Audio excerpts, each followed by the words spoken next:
ትላንት አንድ ቦታ ጸጉሬ ልቆረጥ ስገባ አንዱ ልጅ ኬት አካባቢ ነው የመጣኸው አልኩት። እኔ ከሐረር ከጀጉል ነው የወጣሁት አለኝ። በቃ ይሄ ሙስሊም ነው ጌታን እንዲያቅ መመስከር አለብኝ ብዬ ስለ ጌታ ታውቃለህ ስለው ክርስቲያን ነኝ አለ። ብዬ እንዴት ጌታን አገኘ አልኩት። ከጀጎል ውስጥ ጌታን ያገኘነው ሰዎች 5 አንሆንም አለ እና አምልጬ ነው አለ።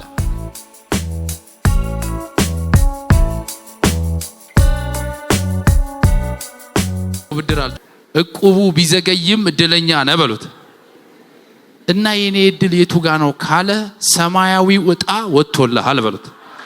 አንተ የሰማይ ዜጋ ነህ በሉት። ዋው ንገሩት። መዳንህ እድል ነው በሉት። የሥራ ውጤት አይደለም በሉት። ከሌላው ተሽለ አይደለም በሉት። ከሚሊየን አንድ እድል ወጥቶልሃል በሉት። የእግዚአብሔር ልጅ የመሆን እድል አግኝተሃል በሉት። ይህንን እድል አታበላሸው በሉት። ይህ ትልቁ የህይወት እድል ነው በሉት። እድለኛ የሆነ ሰው እድለኛ የሆነ ሰው ኢየሱስ ጌታ ነው። ኢየሱስ ጌታ ነው። ትላንት አንድ ቦታ ጸጉሬ ልቆረጥ ስገባ አንዱ ልጅ ኬት አካባቢ ነው የመጣኸው አልኩት። እኔ ከሐረር ከጀጉል ነው የወጣሁት አለኝ። በቃ ይሄ ሙስሊም ነው ጌታን እንዲያቅ መመስከር አለብኝ ብዬ ስለ ጌታ ታውቃለህ ስለው ክርስቲያን ነኝ አለ። ብዬ እንዴት ጌታን አገኘ አልኩት። ከጀጎል ውስጥ ጌታን ያገኘነው ሰዎች 5 አንሆንም አለ እና አምልጬ ነው አለ። አየህ ጌታ ሲመርጥ ከዛም ትወጣል። ኢየሱስ ጌታ። እኛ ደግሞ የምናሸንፈው ምን በማለት ነው? ቀና ስንል ዘላለማችን ያምራል። ቀና ስንል ፍጻሜያችን ከነ ኤልያስ ጋር ነው፣ ከነ ጳውሎስ ጋር ነው፣ ከነ አብርሃም ጋር ነው። ኧረ አንተ ጮህና አሜን በለኝ። ዛሬ ልባርካችሁ።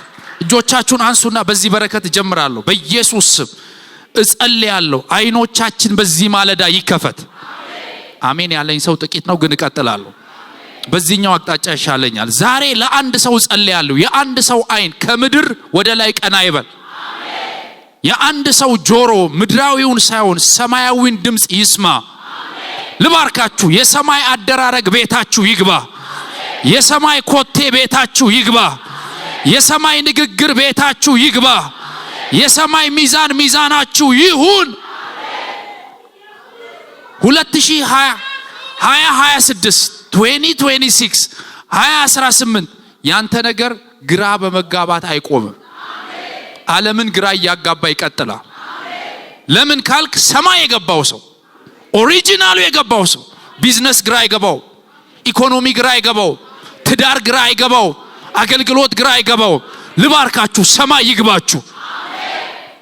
ወይኔ የሰማይ አደራረግ ይግባችሁ። የሰማይ መርህ ይግባችሁ። የሰማይ ሚዛን ሚዛናችሁ ይሁን። የሰማይ ቋንቋ ቋንቋችሁ ይሁን። የሰማይ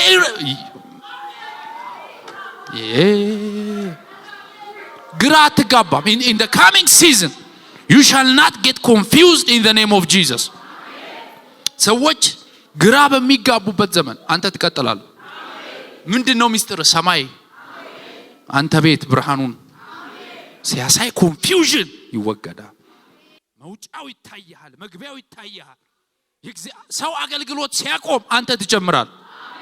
ለምን ጮህ አሜን አትለኝ? ሰው ቢዝነስ ሲያቆም አንተ ትጀምራለህ። ለምን? ሰማይ ሲገባ ምድርም ይከፈታል አብሮ። ሰማይ ምድርን ምን ይላል? ያዛል። ምድር ሰማይን ይታዘዛል። ኢየሱስ ጌታ። በእግዚአብሔር ኃይል ለተጠበቃችሁ ያ ተስፋ ምን ብሏል? ቀርቶላችኋል።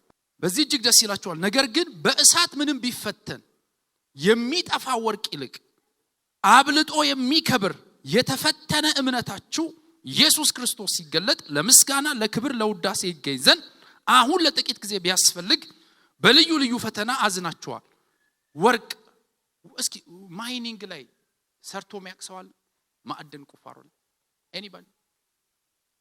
እሺ ወርቅ ወርቅ እንዴት እንደሚጠራ በደንብ የሚያቅሰዋል። አይዊሽ ዛሬ ጎግል አድርጌ በመጣ የወርቅ ሪፋይኒንግ በኤክሰለንት በእሳት ነው የሚፈተነው። ዘፍጥረት 2 ላይ እግዚአብሔር የወርቅን ቫልዩ መጀመሪያ የተናገረው ዘፍጥረት 2 ላይ ስለ ወንዞች ሲናገር አንደኛ ወንዝ ወርቅ ወዳለበት ምድር ይሄዳል፣ የዛ ምድር ወርቅ በጣም ጥሩ ነው ይላል። ሚኒንግ ጎልድ is valuable substance ውድ ነገር ነው፣ አስፈላጊ ነገር ነው። ግን እግዚአብሔር በየመንገዱ አላስቀመጠው። በነፍስ ወከፍ እንዲደርሰን ለእያንዳንዳችን አንዳንድ የጌጥ ወርቅ እንዲኖረን፣ የወርቅ አምባር እንዲኖረን፣ ፓስተሩም የወርቅ ጫማ ቢያረግ አገልጋዩም የወርቅ ከረባት ቢኖረው ብሎ እግዚአብሔር ወርቅን በየሰፈሩ አላስቀመጠው። ወርቅ በየሰፈሩ ቢገኝ ወርቅ አይሆንም፣ ድንጋይ ነው የሚሆነው። ቫልዩለስ ነው የሚሆነው። የወርቅ ቫልዩ ምኑ ጋር ነው? it's not available everywhere። ሁሉም ቦታ ወርቅ አይገኝም። ጥቂት ውስን ቦታዎች ያውም በብዙ ቁፋሮ ምርምር ፍለጋ ጊዜ፣ ገንዘብ፣ ጉልበት፣ ቴክኖሎጂ ተጠቅመ ነው ወርቅ የምታገኝ። ወርቅን ካገኘኸው በኋላ ከብዙ ቁፋሮ ድካም ትዕግስት ካገኘኸው በኋላ ወርቅ አሁን እንደምታየው ወርቅ ፒውር አይደለም። it's mixed with a lot of impurities ከብዙ የቆሸሹ ነገሮች ጋር ተደባልቋል። ስለዚህ ያ የተደባለቀ ወርቅ ምን ማድረግ አለበት? ፒውሪፋይድ መሆን አለበት። አፍሪካ is the wealthiest continent. you know this አፍሪካ ከዓለም ሀብታሟ አህጉር ናት። full of minerals, full of mines, full of gasolines ብዙ ሀብት እግዚአብሔር ለአፍሪካ ሰጥቷል። የሚገርመን እግዚአብሔር ለአፍሪካ አዳልቷል። እኛ ግን እንደ አውሮፓ አድልቷል ብለን ነው ምናስ what the problem of Africans we don't even know what we have ያለንን አናቅም፣ አንመራመርም። እኛ የምንፈልገው እግዚአብሔር ወርቁን አጣርቶ ራሱ ነዳጁንም አውጥቶ ቀርቶ እንዲሰጠን ነው። ከጎናችሁ ያለው ሰው እግዚአብሔር እንደዛ አያደርግም በሉ። አእምሮህን እንድትጠቀም ይፈልጋል በሉ። እንድትመራመር ይፈልጋል በሉ። እንድትፈልግ ይፈልጋል በሉ። እንድትቆፍር ይፈልጋል በሉ። ከዛ የሚገርማችሁ ያ ወርቅ ከተገኘ በኋላ ቫልዩ ሴቶች በደንብ ይረዱኝ ነበር። የወርቅ ቫልዩ ስንት ነው? 14 ካራት ሚኒመም 14 ነው አይደል? ከ14 በታች አለ 14 ካራት 16 ካራት 21 ካራት 18 ካራት 24 ካራት ከዛ ደግሞ የሆነ ኤክስትራ ሚሉትም አሉ ኤክስትራ ምናምን የውጭ ይባላል። ይሄ 14 እና 16 እና 18 እና 21 እና 24 የሚለየው በምንድን ነው? it based on the furnace ያለፈበት የእሳት መጠን ነው። ኢየሱስ ጌታ። ብዙ እሳት ባለፈበት መጠን ወርቁ ምን ይሆናል? ፒውር ይሆናል። ውስጡ የተደባለቀው ቆሻሻ ምን ይላል? ተጠርጎ ይወጣል። ወርቁ ምን ይሆናል? ሻይን የሚያደርግ በቀላሉ አይን ውስጥ የሚገባ ማርኬት ቫልዩ ከፍ ይላል። ኢየሱስ ጌታ። የገበያ ዋጋው ምን ይሆናል? ከፍ ይላል። ዛሬ ጌታ የአንድን ሰው ተፈላጊነት እጨምራለሁ ብሎኛል። ለምን ጮህ አሜን አትለኝ? እዚህ ጉባኤ እንደ ወርቅ የሚፈልጉ ሰዎች አሉ። ቫልዩ ይጨምራል። አንዳንዱ ሰው ሁሉ እኩል ነው ይላል። እኩል ነው፣ ግን እምነት ይለያያል። ሰው ሁሉ በእግዚአብሔር አምሳል እና the same way the same reasoning እምነት በምን ይላል? ይፈተናል። ምን ለመሆን? ፒውር ለመሆን። እንደ ወርቅ እሳት በነደደበት መጠን ቫልዩ ይጨምራል እንጂ እንደማይጠፋ ቻሌንጅ ቴስት በእምነቱ ሲያልፉ የእምነቱ ዋጋ፣ የእምነቱ ቫልዩ፣ የእምነቱ ራዲያንስ፣ የእምነቱ ኃይል ይጨምራል እንጂ እውነተኛ እምነት ምን አይልም? አይጠፋም። ኢየሱስ ጌታ ነው። ዛሬ መልእክት አለኝ። እምነታችሁ አይጠፋም። ባላችሁበት ቻሌንጅ እምነታችሁ አይጠፋም። አሁን በተከበባችሁበት ሁኔታ እምነታችሁ ይጠራል እንጂ አይጠፋም። ኢየሱስ ጌታ ነው። እምነት በምን ውስጥ ያልፋል? በቴስት በፈተና ውስጥ ምን ይላል? ዋጋው እየጨመረ ይሄዳል። እምነት ቫልዩ አድ እያደረገ ይሄዳል። ኢምፒውሪቲ ከውስጡ እየወጣ ይሄዳል። ቆሻሻው ከውስጡ እየተጠረገ ይሄዳል። ከዛስ እና በፋር ኢስት በሩቅ ምስራቅ ወርቅ የማጥራት ሂደት ወርቅን የሚያጠራው ሰው ወርቁ በጣም ጠርቷል ሚለውን የሚያውቀው በምንድን ነው አሉ? ወርቁን እያጠራው በቂ ነው አይደለም ሚለውን የሚለየው በምንድን ነው? ፊቱን ያያል አሉ። ፊቱን ሲያይ ወርቁ ፊቱን ቁልጭ አርጎ ካላሳየው ገና ነው ማለት ይጨምራል። እሳት ገና ነው ማለት ይጨምራል። እና ፒውር ሲሆን ወርቁ ልክ እንደመስታወት የሰውየውን ፊት ያለምንም ድንግዝግዝታ ያሳየዋል። ፒክቸሩን ያወጣዋል። the same way እውነተኛ የሆነው እምነት የሚያሳየው ሻይን የሚያደርገው ሁኔታውን ሳይሆን የአምላክን ፊት ነው። ክርስቶስ ኢየሱስን ባንተ ውስጥ ሻይን እንዲያደርግ ያደርገዋል። ኢየሱስ ክርስቶስ ጌታ ነው። እና በእምነት የተፈተኑ ጥቂት ሰዎችን ላንሳ እንደ ምሳሌ እንደ ኤግዛምፕል። ይሄንን መርህ ፕራክቲካሊ ላሳያችሁ። የመጀመሪያው በእምነቱ ቻሌንጅድ የሆነው ሰው አብርሃም ይባላል። የእምነት አባት የሚባለው ሰው በእምነቱ ምን ተብሏል? ተፈትኗል።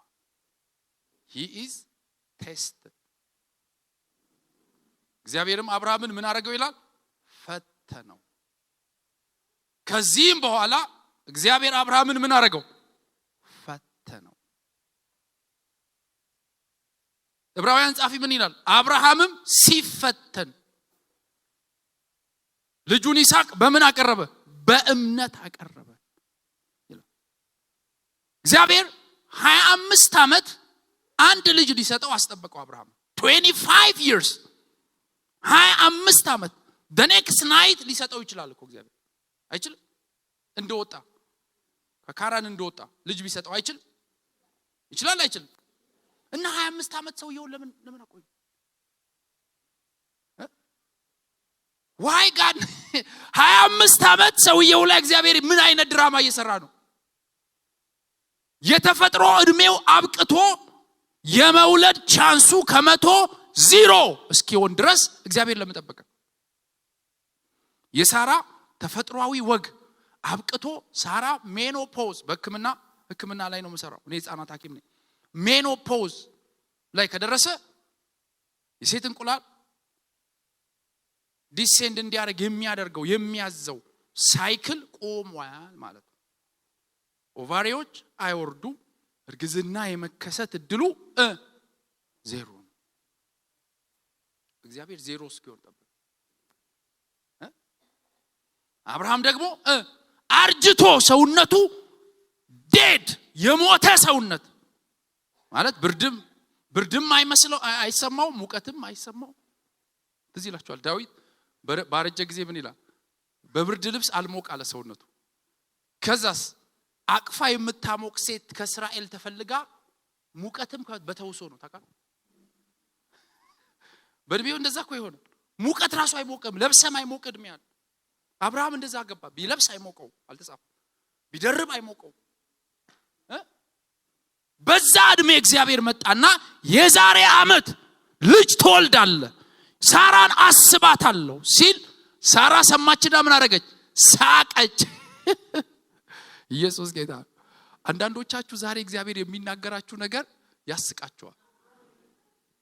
you may ask God, are you being አንዷ ምን አለች ቲክቶክ ላይ?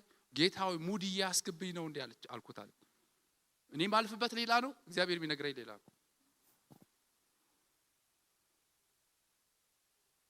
ምኑን ነው ኢንካሬጅ ያደርግ ያለው? እምነቱን። ልጅ ምሰጥህ እኔ እንጂ ተፈጥሮ አይደለም። it's not the nature that gives you a child, it's me። ተፈጥሮ በማይፈቅድበት ሁኔታ እኔ ልመጣ እችላለሁ። እኔ የተፈጥሮ አለቃ ነኝ እንጂ ተፈጥሮ አያዘኝም፣ ተፈጥሮ አይከለክለኝም። ሁኔታው ለኔ ይታዘዛል እንጂ እኔ በሁኔታ አልያዝም። እኔ እግዚአብሔር ምንድነው? ኤልሻዳይ ነኝ። ይህ መገለጥ በአንድ ሰው ቤት ይግባ ዛሬ። ይህ ብርሃን በአንድ ሰው ቤት ይግባ ዛሬ። ይህ እይታ ለአንድ ሰው ይሰጥ። የተፈጥሮ ህግ ሲያቆም እግዚአብሔር መጣ። የተፈጥሮ ህግ ኖ ሲል እግዚአብሔር የስ አለ። ምን ለማድረግ? ተፈጥሮ እግዚአብሔርን እንደማያዘው፣ እግዚአብሔር ተፈጥሮውን እንደሚያዘው ከተፈጥሮ በላይ እንደሆነ ሊያሳይ በ100 ዓመቱ ሳራ በ90 በስንት ልጅ መጣ። ማን ይባል? ይስሐቅ። ለምን ሳቅሽ? ግን ቀድሞ እግዚአብሔር ምን ይለዋል? ምንም ልጅ ሳይኖረው አንተ የአሕዛብ አባት ነህ ይለዋል። ከዋክብትን ቁጠር ይለዋል። አቤት! እና ከጎኑ ያሉ ሰዎች አበደ ሳይሉ አይቀርም። ሰውየው ኮከብ ቁጠራ ውስጥም ገብቷል ሳይሉ አይቀርም። አሸዋ ቁጠር ይለዋል። ምኑን ኢንካሬጅ ያደረገ ነው? እምነቱ። በማይታይ ነገር ምንም በሌለበት ቦታ እግዚአብሔር ምን ያደርገኛል? የአሕዛብ አባት ያደርገኛል። ኢየሱስ ጌታ። እንደ ከዋክብት የበዙትን ይሰጠኛል፣ እንደ አሸዋ ዘሬ ይበዛል ይላል አብርሃም እየተመላለሰ ማለት። መጨረሻ ላይ እንደምንም ልጁን ካገኘ በኋላ በ10 ምናምን ዓመቱ መጣና ልጅህን ሰዋው። አሁን ብዙ ሰው ባክ የሚያደርገው እዚህ ጋር ነው። ብዙ ሰው ይቅርብኝ፣ እኔ አልበዛም እንዴ እኔ ነገር ጌታ ሆይ ምንድነው ቢቀርብኝስ ብሎ ደግሞ በይስሐቅ ዘር ይጠራልሃል ብሎ እንደገና በራሱ አፍ ራሱን ሰዋው ብሎ ይመለሳል። አብርሃም ግን ባለፈበት ፈተና አንድ ነገር ተምሯል። ሙት ለሆነው የሳራ ማህፀን ሙት ለሆነው ለሱ አካል ህይወት እግዚአብሔር ከሰጥቶ ይስሐቅ ከመጣ ይስሐቅን ባርደውም ቢሞት እንኳን ህይወት ይሰጠዋል ብሎ በእምነት የተባለው ሊያደርግ የገዛ ልጁን ይዞ ወጣ ሊሰዋ። በገዛ እጁ አስሮ ጠፍሮ የታለ የመስዋዕቱ በግ ሲል እግዚአብሔር ያዘጋጃል እያለ ሊሰዋው እጁን አነሳ። ዋት ኤ ፌዝ! ምን አይነት እምነት! ልጅ እኮ ቢታመም አንተ እኮ በቃ ልብ ራሱ ሌላ ታሪክ እኮ መንዳት እኮ አቅጣጫው ይጠፋባል እንኳን ልትሰዋ። ያውም 25 ዓመት ጠብቀህ ያገኘው ልጅ፣ ያውም ተፈጥሮ ከልክሎ እግዚአብሔር የሰጠህ ልጅ። ግን እግዚአብሔር በአንድ ጊዜ ልጅን ሰዋ አላለውም። እግዚአብሔር እምነቱን አሳድጎታል። በመጀመሪያ ቀን ሰጥቶ ጸዋ ቢለው አይሰዋም። አብርሃም ከሞተ ነገር ህይወት እንደሚሰጥ ብርሃን ውስጡ እንዳለ አውቋል። አሁን አለ ባርደው እግዚአብሔር ያስነሳዋል ብሎ ቢላዋውን ይዞ ሊሰዋ እጁን ሲዘረጋ መልአክ ከሰማይ ሆኖ አብርሃም አቤት እንዳታደርገው፣ ለምን የእውነት እንደምትወደኝ አሁን አወቅኩ። እንዴ እግዚአብሔር ቀድሞ አያውቅም እንዴ? እግዚአብሔር አንተ እምነት ሳይፈተን አያውቅም ወይ? ያውቃል። ግን ያ እምነት የሚወጣው በቻሌንጅ ውስጥ ነው። ያ እምነት የሚገለጠው በቻሌንጅ ውስጥ ነው። ያ እምነት ሻይን የሚያደርገው ቻሌንጅ ውስጥ ስታልፍ ነው። ስለዚህ አብርሃም በዛ ፈተና ውስጥ ምን አረገ? ልጁን ሊሰዋ እጁን ምን አረገ? አነሳ። እግዚአብሔርም የእውነት እንደምትወደኝ አወቅኩ። ቀድሞም ያውቃል እግዚአብሔር። ግን ያ እምነት እንዲወጣ ከዛ የሚገርማችሁ ክሩድ ነበረ የአብርሃም ተስፋ። ዘፍጥረት 12 ላይ ልክ እንደ ኦይል ክሩድ ነው። ይሄ ያልተጣራ ነው። አንብቡት 12 ላይ እንትን ነው፣ አልተዘረዘረም። ዋና ይሄ የተስፋ ቃሉ እምብርት ይሄ ምንድነው የሚባል? ዶሮ እንትን ሲባል ምንድነው የሚባል? ብልት የሚባል አለ። የተስፋ ቃሉ ብልቱ አልወጣም፣ አልተበለተም። ጅምላ ነው። እባርካለሁ የምድር ነገሮች ይባረካሉ ምናምን ነው የሚለው። ልክ ልጁን ሊሰዋ ሲል ግን እግዚአብሔር መጣና አሁን አንተ አለ ተስፋ አይደለም ሰጥ መሐላ እጨምርልሃለሁ። ልጅህን ለኔ ልትሰጥ እምቢ አላልክምና አልከለከልክኝምና በራሴ ምን አልኩኝ? ማልኩኝ። ምን ላረግ? በዘርህ የሚለው ኢሳባውት ናት ኢዝራኤል ያዘር ኢየሱስ ክርስቶስ ነው። ያዘር በክርስቶስ ኢየሱስ ዓለም የሚጠቀለልበት ተስፋ የተገለጠው በአብርሃም ፈተና ውስጥ ነው። በአብርሃም በእምነት መታዘዝ ውስጥ ነው። ዛሬ ለአንድ ሰው እናገራለሁ፣ በአንተ እምነት ፈተና ውስጥ ኢየሱስ ይገለጣል። ወይኔ ማን ነው ጮህ አሜን የሚለኝ? ማን ነው ጮህ አሜን የሚለኝ? አንተ እየተፈተንክ አብርሃም በተፈተነበት ፈተና ውስጥ የተገለጠው ኢየሱስ ነው። በዘርህ አለው ከዛ በምሳሌ ሰጠው። በጉ በምሳሌ መጣ። ምን ማለት ነው? ክርስቶስ ለምድር ይሰዋ፣ ከዘር መሃል አንዱ ይሰዋ። አንተ አይደለም የምትሰጠው ያንን እኔ ነኝ የምሰጠው ያንን ልጅ is from me። ያንን ልብ ግን አንተ ውስጥ አይቻል። እምነትን አይቻል። እምነትን አድንቅያል። ፈተናውን አልፋል። ከጎናችሁ ያለውን ሰው ፈተናውን ታልፋለህ በሉ። ንገሩት፣ ፈተናውን ታልፋለህ በሉ። አቤት አቤት። ፈተና ባይኖር ሰነፍና ጎበዝ ተማሪ አለ? ፈተና ባይኖር የሚያልፍና የሚወድቃል? ፈተና ባይኖር ሁሉ ምንድነው? እኩል ነው። ክርስትና ላይ ሁሉ እኩል ያልሆነው በምንድን ምክንያት ነው? በፈተና ምክንያት። ፈተናው ላይ አንዳንዱ ገና ቀድሞ የሚወጣው፣ አንዳንዱ ሻይን የሚያደርገው። አብርሃም ሻይን አርጓል። ሰማይ ምልክት አኖረለት። ምን የሚል? መሐላ። አብርሃምን ላልተወው ማልኩኝ።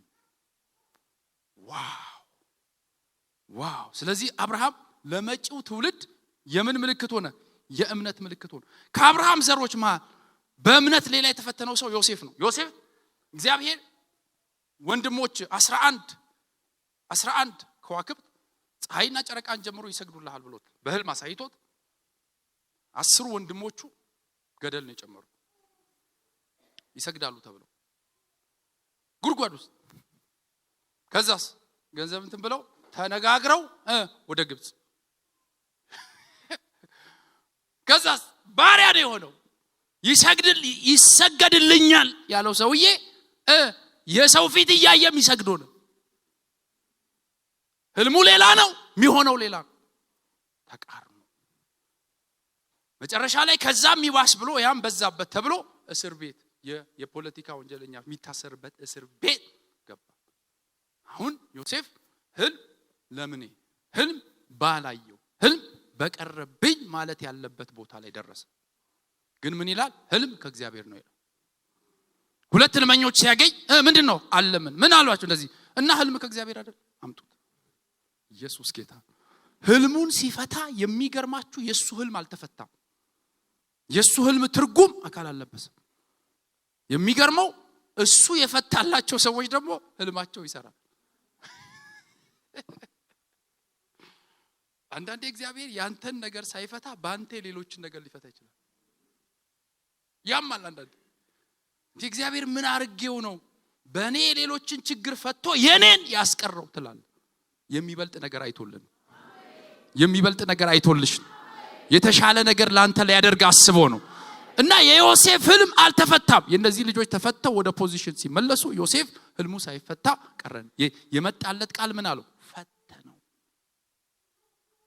ነገር ግን ፈተናውን በድል አልፎ ዮሴፍ የተባለለት ቦታ ደርሷል አልደረሰም? ደርሷል፣ አለፈ። ፈተናውን በድል ካለፈው ሰዎች አንዱ ዮሴፍ። ቀጥሎ ዳዊት። በእምነት እንደ ዳዊት የተፈተነ ደግሞ የለም። እንደ ዳዊት ደግሞ የተፈተነ የለም። የዳዊት ህልም ትንቢት ምንድነው? ንጉስ ትሆናለህ የሚል ነው። የእስራኤል ንጉስ ነህ የሚል ነው። የመጣበት ቅባት፣ የመጣበት ስፒሪት የንግስና ነው። አንበሳ እየጠበቀ ከብት እየጠበቀ አንበሳን የሚገልበት ስፒሪት ውስጡ አለ። ኔሽንን ዴሊቨር የሚያደርግበት ጊፍት ውስጡ አለ። ተሰጥኦ አለው። እድል ግን የለው እና ተቀብቶ በግን የጠበቀው። ከዛ ጎልያድን ገደለ። ጎልያድን ሲገድል ሳኦል ተነሳበት። የመጨረሻ የዳዊት ተስፋ አስቆራጭ ቦታው ጎልያድን ገሎ ጨርሶ ወዴት ቢመለስ ጥሩ ነው? ጎልያድን የገደለበት ህዝብ ጋር በንስሐ ነው የተመለሰው። ለእስራኤል ህዝብ እኮ ነው ጎልያድን የገደለው። መጨረሻ ሄዶ ንስሐ የሚገባው ፍልስጤማውያን ነው። ምንድነው? የሀገሬ ሰዎች ሊያጠፉኝ ነው፣ ህዝቡም ንጉሱም አንድ ሆነዋል እና እናንተ ጋር ልመጣ ነው ሲል ተስፋ የለውም ማለት ይሰውዬ። እኛ ጎልያድን ገሎ እኛ ጋር ከመጣ it means ለዘላለም ባሪያም ይሆን ነው ንግግባ አለው።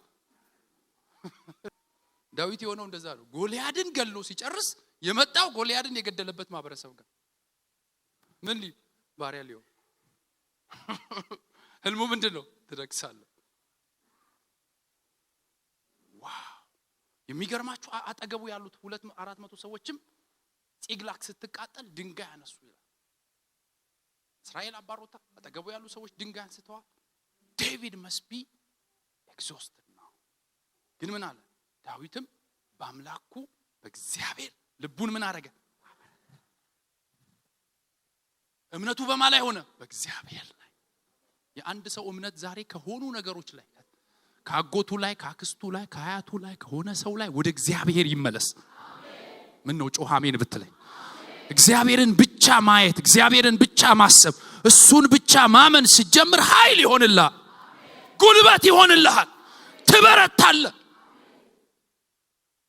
እና እንዳበደ ሰው ሆኗል ዳዊት። ትነግሳለህ የተባለው ሰውዬ ህይወቱን ለማትረፍ እንደ እብድ ሆኖ አምልጧል። ግን ምን ይላል? እነግሳለሁ። መጨረሻ የሚገርማችሁ እዛው ሊወግሩት ባሉበት ስፍራ ላይ በአምላኩ በእግዚአብሔር ልቡን አበርትቶ ጺቅላግ ላይ ደርሶ ሲመለስ የሳኦልን ክራውን አመጡል። ለካ ክራውኑ ቀርቦ ነበር። ነገሮቻችሁ ሲጨልሙ ሊነጋ ነው ማለት ነው። ነገሮች ጭልምልም ካለ መውጫው ቅርብ ነው ማለት ነው። እንዳትመለስ እና ዳዊት እዛ ጋር ሊወግሩት ነበር። በአምላኩ በእግዚአብሔር ልቡን አበርትቶ አንድ ስቴፕ ሲሄድ የሳኦል ሞት ዜና። ኢየሱስ ጌታ። እና ዳዊት ፈተናውን በምን አልፏል? በድል አልፏል። የኢዮብ ደግሞ የሚገርም ነው። ኢዮብ 23:10 ላይ የሚሄድበትን መንገድ ያውቃል፣ ከፈተነኝም በኋላ እንደ ወርቅ እወጣለሁ። የሚሄድበትን መንገድ ያውቃል፣ ከፈተነኝ በኋላ እንደ ወርቅ እወጣለሁ። በእምነት እንደ ኢዮብ የተፈተነ ሰው የለም። ከምስራቅ ከነበሩ ሰዎች he was number 1። ምናልባት አሁን በኢትዮጵያ ኮንቴክስት ከምስራቅ አፍሪካ ወይም ከአፍሪካ ከሚባለው ኤሪያ ነምበር 1 ነው በሀብት ኢዮብ። በሀብትም በጽድቅም አንደኛ ነው። እንዲህ አይነት ሰዎች ከዚህ ቤት ይነሱ። ጮህ አሜን በለኝ። አይቻልም ያለ ማን ነው? ኢዮብ አድርጎታል። በሀብትም ምንድነው? አንደኛ። በጽድቅስ እግዚአብሔርን በመፍራት በእምነት አንደኛ። እና ይህ እምነት የሰይጣን ራስ ምታት ነበር። ሰይጣን በኢዮብ ቤት ባለፈ ቁጥር ራሱን ያመዋል። ወይ እና ፍጥነት ይጨምራል ኢዮብ ጋር ሲደርስ ላለማየት እኮ ነው። እና ወይ ሰው መጨረሻ ቀበሌ ከንቲባ ጋር የከሰሰው ይመስለኛል። መፍትሄ የለም። ከተማ ከንቲባ መፍትሄ የለም። የሀገር መሪ መፍትሄ የለም። የኢዮብ ነገር የተያዘው እግዚአብሔር ጋር ነው። እንደምንም ይሄዳል ብሎ ሄደ። እግዚአብሔር ማንን ሊከስ? ኢዮብን። ወዴት መጣ? ይሄው ዓለምን ዞርኩኝ። በምን ምክንያት? እንደዚህ እና የኢዮብ ነገር አንገበገበኝ። ምን ሆንክ? አንድ ጊዜ እድል ስጠኝ ኢዮብ ላይ። ለምን ይክዳል? ማለት እምነቱ ያለው መኪናው ላይ ነው። እምነቱ ያለው ቤቱ ላይ ነው። እምነቱ ያለው ከብቱ ላይ ነው። እምነቱ ያለው 10 ልጆቹ ላይ ነው። እነዚህ ቢነካ ኢዮብ ይክዳል፣ ይሰድብሃል። ኖ የኢዮብ እምነት እኔ ላይ ነው። ለምን ጮህ አሜን አትለኝ? የኢዮብ እምነት መኪናው ላይ አይደለም፣ ቤቱ ላይ አይደለም፣ ፎቁ ላይ አይደለም፣ ተቀባይነቱ ላይ አይደለም፣ ዝናው ላይ አይደለም፣ ጭብጨባው ላይ አይደለም። የኢዮብ እምነት ማጋ ነው? እኔ ላይ ነው። ኖ አይደለም ነው። እሺ በል ሂዳል ሲል ሄደና ኢዮብን አንተ በስመ አብ 10 ልጆቹን በንፋስ ግመሎቹን ጠራርጎ ከዛ በኋላ እና ኢዮብ በአንድ ቅጽበት ኦቨርናይት ሚሊዮነር የነበረው ሰው ኦቨርናይት the poorest ነው። ድንጋጤው ራሱ ይገላል እኮ። ያኛው አውርቶ ሳይጨርስ ይሄኛው ይመጣል። ይሄኛው አውርቶ ሳይጨርስ ይሄኛው ይመጣል። ይሄን እንደ ወርቅ እጠራለሁ። እና በዚህ ውስጥ ልክ ይህንን ሲሰማ ኢዮብ ምን አረጋ? ጾም ጸሎት ገባ። ምን አረጋ? ምሽግ። ምን አረጋ? የጸሎት አዋጅ አላረገም። ልክ ሲሰማ ምን አረጋ? ተንበረከከ። መጎናጸፊያው ለበሰ፣ ሰገደ። እግዚአብሔር ሰጠ፣ እግዚአብሔር ነሳ። የእግዚአብሔር ስም የተባረከ ይሁን። ለእግዚአብሔር ክብር አምጣ እባክህ። ያድናል። ፌል ያረከ ቀን ትንቢት ይመጣለታል። እንዲሳካልህ ቃል አምጥቶ የማያቅ ስትወድቅ አንተን ለመውጋት ቃል ይገኝለታል። እንዲህ እያሉ መጡ። ኢዮብ ኃጢአተኛ ሰው የምታጽናና አሁን አንተ ላይ መጣ። ሃሌሉያ ፕሬዝ ዘ ሎርድ። እያጽናና እኮ ኢዮብ እኚህ መጨረሻ እንዲህ አለ እናንተ አለ የማትጠቅሙ ሐኪሞች ናችኋል። የማይጠቅም ሐኪም ማለት ለወባ የታይፎይድ መድኃኒት የሚሰጥ ማለት ለታይፎይድ መድኃኒት የካንሰር መድኃኒት የሚሰጥ ማለት የኢዮብ ጓደኞች እንደዛ ናቸው። ሰውየው የሚያስፈልገው ኢንካሬጅመንት ነው፣ እነሱስ መውጊያ ቁረጠው እኔ ለጌታ ነኝ። ከዛ እንዲያ እናንተ ለእግዚአብሔር የሐሰት ምስክር ልትሆኑ ነው አለ። ኃጢአት ሰርታ ነው የሚሆነው እግዚአብሔር ኃጢአተኛውን ይቆርጠዋል ምናም አንዱ ትንቢትም አየሁ ተናገረኛል። እግዚአብሔር ጆሮዬ ላይ ነበር ሹክሹክታውን ሰማዋል። የምን ሹክሹክታ? ኢዮብ ደግሞ እግዚአብሔር ተደብቆብኛል ሚስጥሩን አልነገረኝም አላወራኝም። ከመከራው በላይ የረዘሙበት እነሱ ናቸው። 40 ምናምን ምዕራፍ ተጨቃጨቅ መጨረሻ ላይ እግዚአብሔር እኚህ ሰዎች እንዳላጠፋቸዋል። በኋላ ላይ ግን ምንድነው ኢዮብ የገባው መስማትን በጆሮዬ ሰምቼ አሁን ግን አይኔ አየች። እና የሚገርማችሁ እግዚአብሔር ከ40 ምናምን መከራ በኋላ እግዚአብሔር መጥቶ ኢዮብን አይዞህ አላለው። ስለራሱ ነው ያወራው። እኔ ሰማይና ምድርን ስፈጥር አንተ የት ነበርክ? ቀላያትን ስዘረጋ የት ነበርክ? አውሎ ንፋስን ቤት በኩል ነው ማዘው። ስለራሱ ሲያወራ ኢዮብ ጠገብኩኛል። በቃ ማግኘት አይደለም አንተ የጠፋብኝ ቀን ነው የታመምኩት። አንተን ካገኘው ባላገኝም መፍትሄ አላል ሰላም አለኝ ብሎ ማመስገን ጀመር። አይኔ አየች ሁሉን ታደርግ ዘንድ ቻይ እንደሆንክ ሐሳብ እንደማይከለከል አሁን ተረዳው። ሀብቱ ተመልሶ ነው እንዴ? ሳይመለስ እምነቱ ነው የጨመረ። ለአንድ ሰው እምነት ይጨመር። ወይኔ ወይኔ ወይኔ ወይኔ በዚህ አቅጣጫ ልናገር። የአንድ ሰው እምነት ይጨመር። ለሚበልጥ ክብር እግዚአብሔር የአንድን ሰው እምነት ይጨምር። የአንድን ሰው እምነት ያጥራው። የአንድን ሰው እምነት ያበርታ። ሁሉን ታደርግ ዘንድ ቻይ እንደሆነ ሐሳብ እንደማይከለከል አሁን አወኩ ሲል እግዚአብሔር የኢዮብን ምርኮ ቀለል አድርጎ ነው የመለሰለት። እንዴት እንደመለሰለት ራሱ አይነ መለሰለት። 2 እጥፍ የተወሰደብህ ነገር 2 እጥፍ ይመለስ። ምንን ጨምሮ? እምነት ጨምሮ። ለምን ጮህ አሜን አትለኝ? የጠፋበት ስንት ልጅ ነው ኢዮብ? 10 ልጅ 7 ወንድ 3 ሴት። የተሰጠው ስንት ልጅ ነው? 10 ልጅ። አሁንም 7 ወንድ 3 ሴት። ሁለተኛ የመጡት ግን በቁንጅና ይበልጣሉ ከመጀመሪያው። ጌታ ከጎናችሁ ያለውን ሰው ደስ ይበል በሉ። ምረቃ አለ በሉ። ምረቃሽ ደርሷል ማለት ነው በሉ። ፈተናው ከበዛ በሉት ከፊት ያለው ክብር ከፍ ያለ ነው በሉት። ምስጋናውን አሁን ጀምር በሉት። በኋላ ጊዜም አታገኝም በሉት። ጊዜም አይበቃህም በሉት። የሚስማማ ክብር ያለው እልልታ ያለው ያድናል። እና ምንድነው የሚለው ጴጥሮስ? ወዳጆች ሆይ በእናንተ መካከል እንደ እሳት ሊፈትናችሁ ስለሚሆነው መከራ ድንቅ ነገር እንደመጣባችሁ አትደን። ነገር ግን ክብሩ ሲገለጥ ደግሞ ሐሴት ያደርጋል ደስ እንዲላችሁ በክርስቶስ መከራ በምትካፈሉት ልክ ደስ ይበላችሁ። በክርስቶስ መከራ በምትካፈሉት ልክ ደስ ይበላችሁ። ምን ይበላችሁ? ደስ ይቻላል። አዎ አቤት መሆን ይቻላል። እነ ጳውሎስ አርገውታል አላረጉ? ከዛ ምስጋና የሚወጣው ከምን ልብ ነው? ደስ ካለው ልብ ነው። ከዛ ቀጥሎ ሁለተኛው ቁልፍ እግዚአብሔርን ማመስገን በፈተና ውስጥ ማጉረምረም ሳይሆን ማመስገን።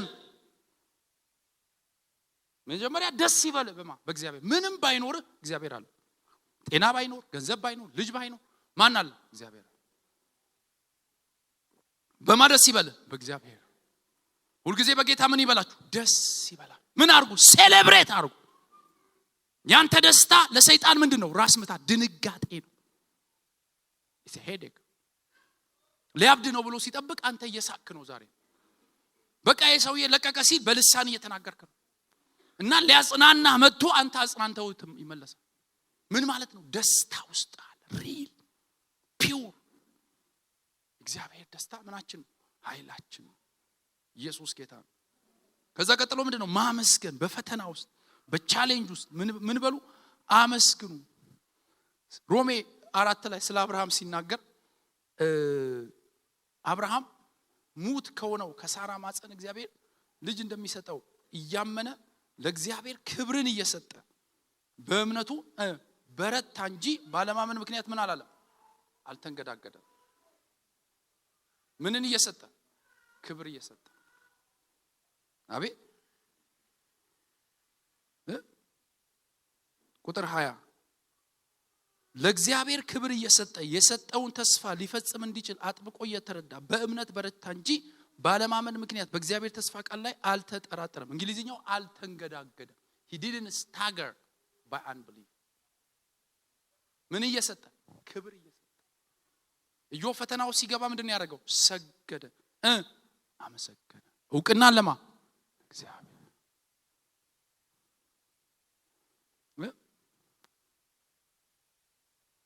እነ ጳውሎስ ታስረዋል። ሐዋርያት ሥራ ምዕራፍ 16 የሚገርማችሁ እዛ ፈተና ውስጥ ያስገባቸው ራሱ እግዚአብሔር። የኢየሱስ መንፈስ ወደ ኤሲያ ሊሄዱ ሲሉ ምን አደረገ? ከለከላቸው። ወደ ሚስያ ቃሉ ሊሰብኩ ሲሉ አልፈቀደም። ገላትያ እንዳይሄዱ ከለከለ። ከዛስ ወደ ተሰሎንቄ ኑና እና አርዳን የሚል ራእይ ያዩ። እሺ ብለው ሄዱ። ሊዲያ ጌታን ተቀበለች፣ ደስ አላቸው። ሟርት መንፈስ ያለባት ሴት ገሰጹ፣ አጋንንት ወጣ፣ ደስ አላቸው። ከዛስ ድብደባ፣ አጋንንት ባስወጣው ወንጌል በሰበኩ ልደብደብ ብለው እስር ቤት ውስጥ ማጉረምረም ነበረባቸው። ግን ምን አረጉ? በዜማ እግዚአብሔርን እያመሰገኑ። እምነታቸው እኮ የተፈተነ ነው። በአገልግሎታቸው ጅማሬ ሰይጣን ሊያጠፋቸው ወጥቷል። ግን በምን?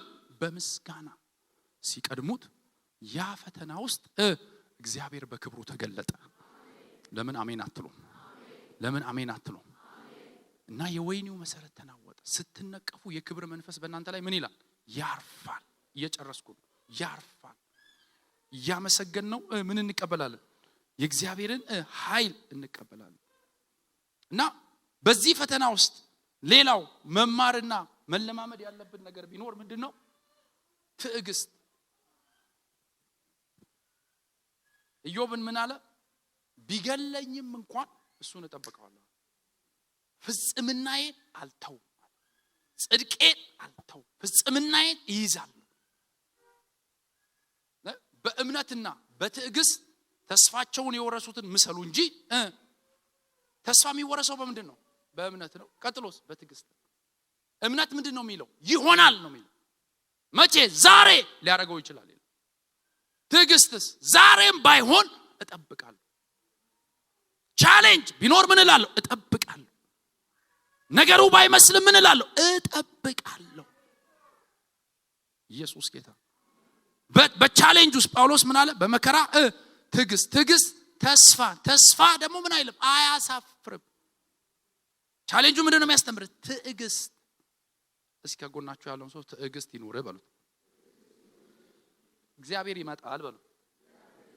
ቦታን አትልቀቅ በሉት። ትዕግስት ብቻ ይኑር በሉት። ጠብቀው በሉት። እግዚአብሔር አይቀርም በሉት። የሚበልጥ የሚሻል የእግዚአብሔር ዓላማ የኢዮብን እምነት ማጥራት እንደ ወርቅ። የሚገርማችሁ ኢየሱስ ተፈትኖ በእምነት ሰይጣን የፈተነው አብዛኛው ፈተናዎች የእምነትና የሞቲቭ ነው። ወድቀ ስገድ፣ ዳቦ አርግ፣ እምቢ አለ። ኢየሱስ ደቀ መዛሙርቱን ፈትኗል። ዮሐንስ 6 ነው። ህዝብ ተከተለው ኢየሱስ። ህዝብ ግርግር ተፈጠረ። ለምን? እንጀራ የሚያበዛ መጣ ተብሎ። ሙሴ ድጋሚ መጣ ተባለ። ሞሰስ አፒርድ አሉ። በቃ አሁን እንጀራ ምንም መስራት አያስፈልግም ልንበላ ነው ብለው ሲሉ ከሰማይ የወረደ መና ነኝ አለ። ደሜን ያልበላ ስጋዬን ያልበላ ደሜን ያልጠጣ ከዚህ በኋላ አይከተለኝ ሲል በኢየሱስ ስም እኛ መና ያበለናል እንላለን ብለው ግማሹ ሲሄድ 12 ቀሩ። እናንተስ አላባበላችሁ ልትሄዱ ትወዳላችሁ? አንተ የህይወት ቃል አለ ካንተ ወዴት እንሄዳ? ምን ማለት ነው? እውነተኛ እምነት ማዱ ሰይጣንን ያስደነገጠው ይሄ እምነት ነው። ሊፈትነው የፈለገው ይሄንን እምነት ነው።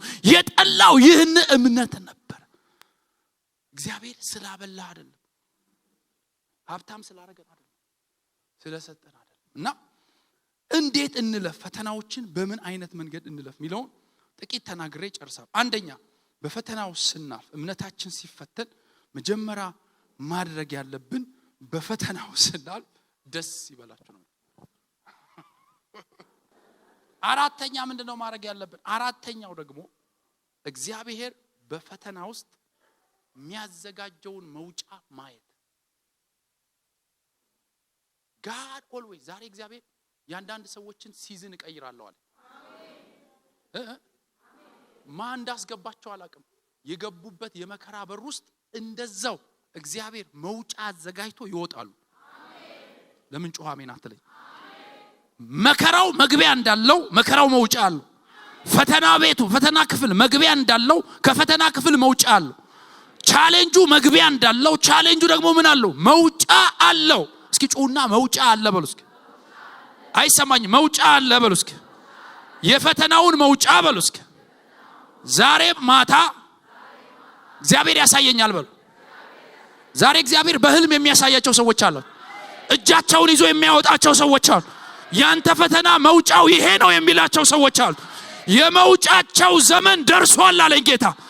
ሲዝናቸው ሊቀየር ጊዜው ደርሷል አለኝ። እስኪ ጩና ጊዜው ደረሰ በሉ እስኪ።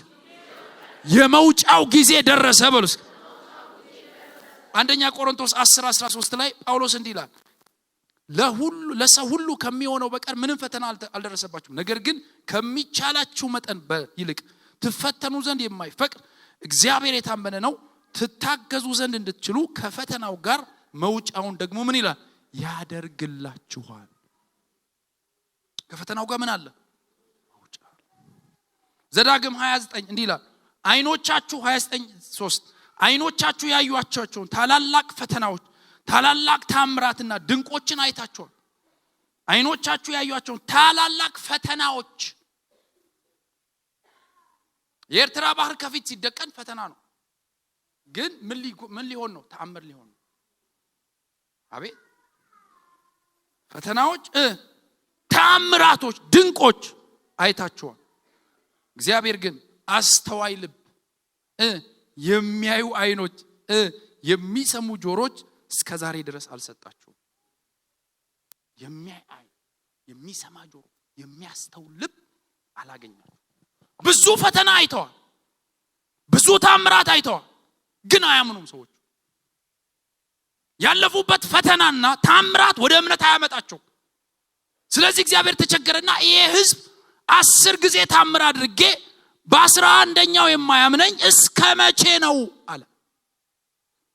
መውጫ አርጎላቸዋል ወደ ከነዓን፣ መግቢያ አላዩትም። የአንድ ሰው አይን ይከፈት፣ የአንድ ሰው አይን ይከፈት። ይኸውላችሁ የዮሴፍ መከራ ወንድሞቹ ሲሸጡት ወደ ግብጽ ሲሸጡት ምን ስላለ እግዚአብሔር የፈርዖንን ህልም ፈቶ እንዲነግስ ነው።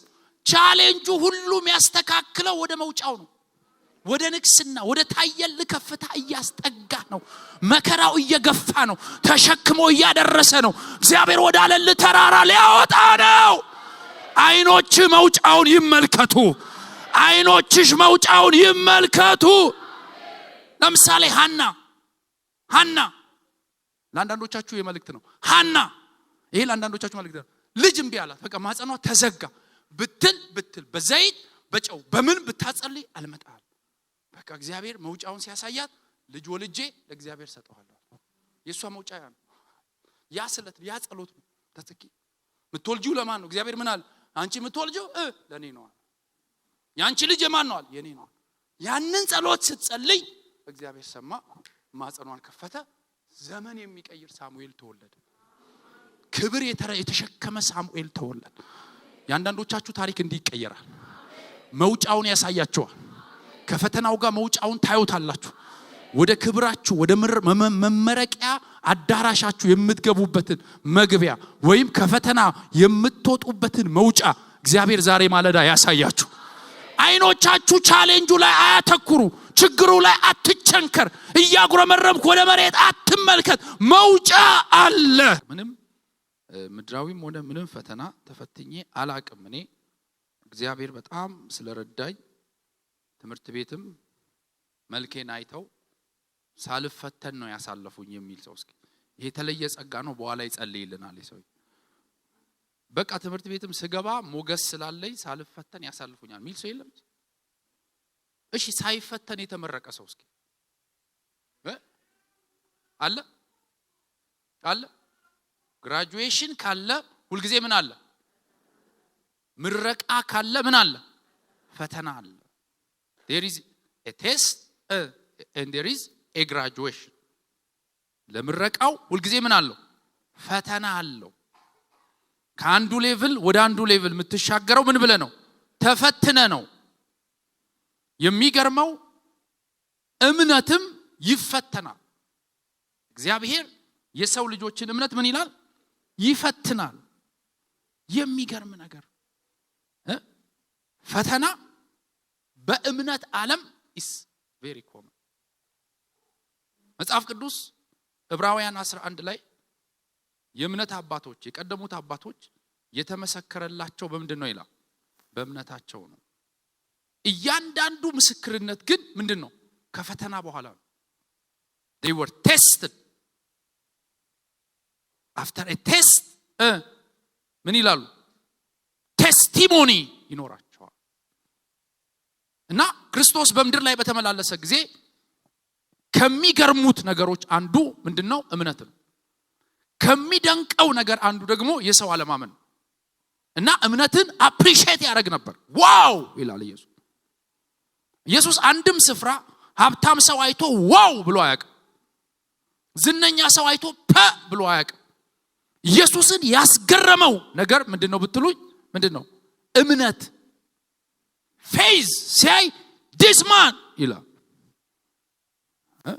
ይሄ ሰው ብሎ ፖዝ ያደርጋል። ኢየሱስ ይቆማል እምነትን ሲያይ። አለማመንን ሲያይ ደግሞ ይገረማል፣ ይነቅፋቸዋል።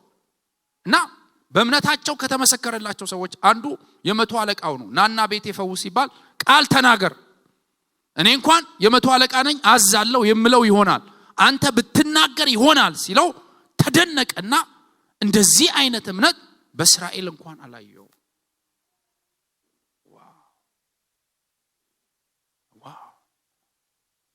ሁለተኛዋ በጣም በእምነቷ የተመሰከረላት ያቺ ሲዶናዊቷ ሴት ናት። ልጇ ታሞ እንዲፈወስ ስትለምን የልጆችን እንጀራ ለውሾች አልሰጥም አለ። አላቆመች። ልጆችም ውሾችም ከልጆች የሚወድቀውን ፍርፋሪ ይበላሉ ብላ ቻሌንጅ ስታረገው አንቺ ሴት እምነትሽ ምንድነው? ታላቅ ነው። እንዲህ አይነት እምነት በእኛ ውስጥ ይገኝ። አሜን አላላችሁ? የሚያስገርም ኢየሱስን የሚያስገርመው እምነት ከሆነ የሚያስገርመው እምነት አንተ ጋር ይገኝ። ለምን አሜን አትሉኝ? ለምን አሜን አትሉኝ? አፕሪሺየት አርጓል። እምነትን አድንቋቸዋል ያመኑ ሰዎች። ናዝሬት ሲሄድ ደግሞ አላመኑ። አለማመናቸው ብቻ ሳይሆን የሚገርመው ላለማመን ልባቸውን ቆልፈዋል። ማናምን ላለማመን ልባቸውን ዘግተዋል። ስለዚህ ኢየሱስ አለማመናቸው አስደነቀው ይላል። ባለማመናቸው ተደነቀ ይላል። ማመንም ያስገርመዋል፣ አለማመንም ደግሞ ያስገርመዋል። እና እምነት እግዚአብሔር ሀርት ቢት ነው ማለት ነው። ዋው የሚልበት ነገር ነው። ሃው የሚልበትም ነገር ነው። እንዴት የሚልበት ነገር ነው። የስ የሚልበት ነገር ነው። አፕሪሺየት የሚያደርገው ነገር ነው። የሰይጣንም ታርጌት ደግሞ ካላችሁ ምናችንን መምታት ነው? እምነት። ጴጥሮስን ምን አለው? ጴጥሮስ ስምዖን ሆይ ሰይጣን እንደ ስንዴ ሊያበጥርህ ለመነ፣ እኔ ግን እምነት እንዳይጠፋ ስላንተ ምን አልኩ? ማለዱ። የሰይጣንም ፈተና ታርጌቱ ምን ላይ ነው? እምነታችን ላይ ነው። ለምን እምነታችንን ጣልን ማለት ምናችንን ጣልን ማለት ነው? ጋሻችንን ጣልን ማለት ነው። በቀላሉ ነው የሚመታ። የሚያልፈው የሚያገርመው ነው የሚመታ። በፌስቡክ ያገኛል፣ በቲክቶክ ያገኛል፣ በዜና ያገኛል። ጋሻ የለህም፣ እምነት የለህም። ስለዚህ የሰይጣንም ታርጌት አንደኛው ግቡ እምነትን ማስጣል ነው። የእግዚአብሔርም ደግሞ አንደኛው ግቡ ምንድነው? እምነትን ማሳደግ ነው። እምነትን ማጠንከር ነው። እምነትን ፒውሪፋይ ማድረግ ነው፣ ማጥራት ነው እምነት። እና የጴጥሮስ መልእክት በዛ ዘመን በተለያየ አውራጃ ለተበተኑ አይሁዶች ዳይስፖራ አይሁዶች አማኞች በተለይ ለተበተኑ መጻተኞች ብሎ ነው የሚጀምረው እና አማኞች ናቸው ተበትነዋል እና የዘላለም ተስፋቸው ላይ ጥርጣሬ የላቸውም። ኢየሱስ ከሙታን በመነሳቱ ለሕያው ተስፋ ለማይጠፋ እድፈት ለሌለበት ለማያልፍ ርስት እንደ ምሕረቱ ብዛት ሁለተኛ ተወልደዋል። የጌታችንን የኢየሱስ ክርስቶስ አምላክና አባት ይባረክ። ይህ ርስት በመጨረሻ ዘመን ይገለጥ ዘንድ ለተዘጋጀው መዳን በእምነትና በእግዚአብሔር ኃይል ይሄ ተስፋ ራሱ የሚሆነው ለማን ነው? በእምነት ለተጠበቁት ነው። ዋው! በእምነት ፕሪዘርቭ ለሆኑት ነው ይሄ ተስፋ እና በእግዚአብሔር ኃይል በእምነት ለተጠበቃችሁ ለእናንተ ምን ብሏል? ቀርቷላችሁ። ስለዚህ the main issue is still faith። ወደ እምነታችሁ ልመለስ ይላል። ለማበሉም ገደብ አለው፣ ለችግሩም ገደብ አለው፣ ለንቆቅልሽ ገደብ አለው፣ ግን ለበረከቱ ገደብ የለው፣ ግን ለበረከቱ ገደብ የለው፣ በረከቱ ገደብ የለው፣ አረ በረከቱ ገደብ የለው። ትቼለታለው የኔን ጉዳይ፣ ትቼለታለው የኔን ታሪክ፣ ትቼለታለው የኔን ጉዳይ፣ ትቼለታለው የኔን ታሪክ። እንደመላው እንደ ዘዴው ያርግ፣ እንደ ዘዴው እንደመላው ያርግ፣ እንደመላው እንደ ዘዴው ያርግ፣ እንደ ዘዴው እንደመላው ረሃዶ ሳቲያና አራላ ኤባሃዶ ሰፋና አራላ ኤና ሃያ ሻኩዳ አሰፋና ኤና ያሳቴ ኤና ሱባኒታ ጸልያለሁ። ዛሬ እየፈተና ስላሉ ሰዎች ጸልያለሁ። ህይወታቸው ህልም ለመሰላቸው፣ አስፈሪ ፊልም ለሆነባቸው፣ የሚታየው የሚሰሙት እውን ለመሆኑ እንኳን ገና አእምሯቸው ማመን ለከበደው ሰዎች እናገራለሁ። እግዚአብሔር መውጫ ያዘጋጃል። አሜን አላላችሁ? እግዚአብሔር መውጫ ያዘጋጃል። ለፈተናው እግዚአብሔር መውጫ ያዘጋጃል። እግዚአብሔር ለቻሌንጁ መውጫ ያዘጋጃል። ማሃዲ ካቶዳ አላባሃሪ ከንታሳኪ ኤላሃዲናሽ ኤዳሃሳኮ ዳሃራ አይታ አዶብራ ሐሴከት ያናራ ኦ አንተና መልካለው በፊት መሆን ወዳለው በፊት መሆን ወዳለው ጉጉቴ ጥያቄም ሁሉ አንተውነ ዘመኔን በሙሉ አንተውነ ዘመኔን በሙሉ አሁንም